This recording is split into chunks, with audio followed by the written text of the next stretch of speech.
सुधांशु जी आचार्य कह रहे हैं कि भाई गलती कांग्रेस की नहीं है, गलती अलायंस पार्टनर्स की है। लेकिन क्या नेता को इतना परिपक्व नहीं होना चाहिए कि वो समझ सके कि क्या सही है और क्या गलत है उसकी पार्टी के लिए?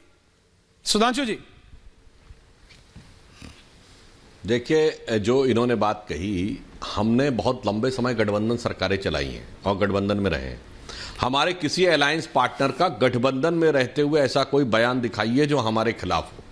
आप महबूबा मुफ्ती और पीडीपी की बात करते हैं, हमारे साथ गठबंधन में रहते हुए तो उल्टा बोली थी।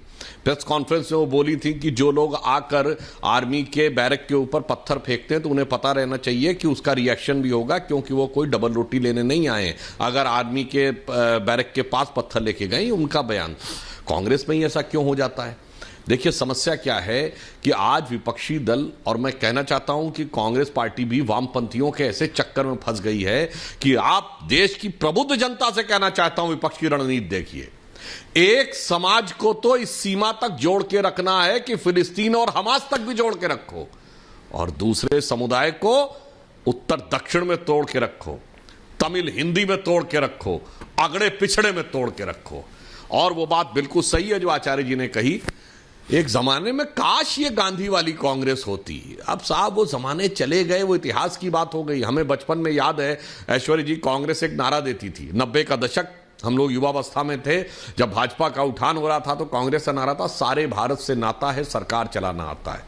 अब तो न सारे भारत से सरकार तो बहुत दिन से चली गई और सारे भारत से नाता भी टूटता चला जा रहा है। और देखिए, ये लोग उत्तर दक्षिण में इस तरह की बात करते हैं, और हमारे प्रधानमंत्री जी ने क्या किया साहब, काशी तमिल संगम पहली बार हुआ इस देश में, सौराष्ट्र तमिल संगम पहली बार ऐसा हुआ कि तमिलनाडु और काशी में बैठ के तमिलनाडु के बारे में बात हुई। और यह देश कैसे एक होता, मैं उदाहरण देना चाहता हूं। आदि शंकराचार्य केरल के रहने वाले थे और समाधि कहां, केदारनाथ में। उस समाधि को भव्य स्वरूप दिलवाया गया हमारी मोदी जी की सरकार के समय में। उनकी 108 फुट की ऊंची प्रतिमा कहां बन रही है, ओंकारेश्वर में। यह है देश को सब ढंग से जोड़ने का प्रयास करना, और इनके अंदर वो छटपटाहट है कि कैसे भी तोड़ने को मिल जाए। और दूसरा एक फैक्ट बताता हूं, इन्होंने कहा कि साहब कांग्रेस भाजपा दक्षिण से मुक्त हो गई। अरे भाई, हम सत्ता में थे क्या?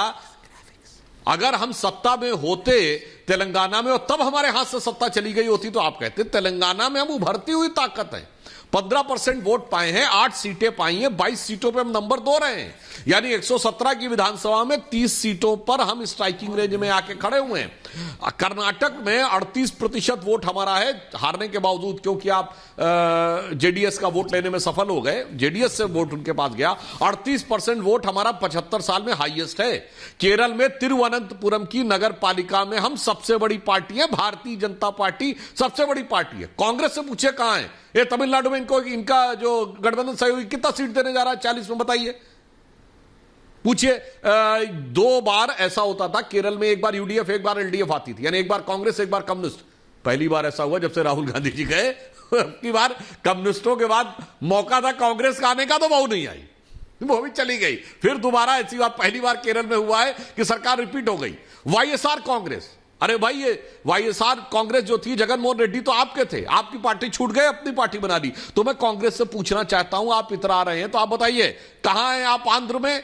कितनी सीटें मिल रही तमिलनाडु में, और क्या स्थिति है केरल में? और इन सब जगहों पे भारतीय जनता पार्टी उभरती हुई ताकत है। इसलिए आप उत्तर दक्षिण, अगड़ा पिछड़ा, भाषा, इन सारी चीजों में तोड़कर कुछ नहीं मिलेंगे। मैं सिर्फ एक बात स्वतंत्रता के अमृत महोत्सव पे कहना चाहता हूं कि हो गए हैं स्वप्न सब साकार, कैसे मान ले हम। राष्ट्र को है लोग भूले, स्वार्थ है युग मंत्र सारा, वर्ग जाति विभेद की अब बह रही है कलुष धारा। इस अमा को के तिमिर को अब अरुणिमा क्या मान ले हम। हो गए हैं स्वप्न सब साकार, कैसे मान ले हम। टल गया सर से व्यथा का भार, कैसे मान ले हम। तो मुझे लगता है भारत की एकता, एकात्मता को स्थापित करके, जो आचार्य जी ने कहा, वो गांधी के सपनों का भारत ये होना है, सरदार पटेल के सपनों का भारत यह होना है, राजेंद्र बाबू के सपनों का भारत यह होना है, मदन मोहन मालवीय और डॉक्टर अंबेडकर के सपनों का भारत एकजुट होना है। मगर अफसोस की बात यह है कि कांग्रेस टुकड़े खोज रही है कि किस टुकड़े में से किसी टुकड़े के ऊपर हमें हुकूमत करने को मिल जाए।